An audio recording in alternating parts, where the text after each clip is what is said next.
உன் விசுவாசம் உன்னை இரட்சித்தது. நீ சமாதானத்தோடே போய் உன் வேதனை நீங்கி சுகமாயிரு.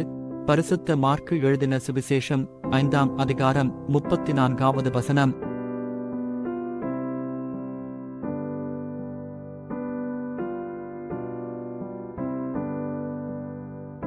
உன் விசுவாசம் உன்னை இரட்சித்தது.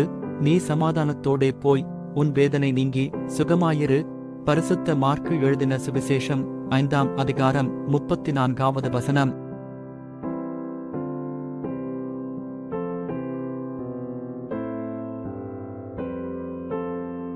உன் விசுவாசம் உன்னை இரட்சித்தது. நீ சமாதானத்தோடே போய் உன் வேதனை நீங்கி சுகமாயிரு. பரிசுத்த மாற்கு எழுதின சுவிசேஷம் 5ஆம் அதிகாரம் 34வது வசனம்.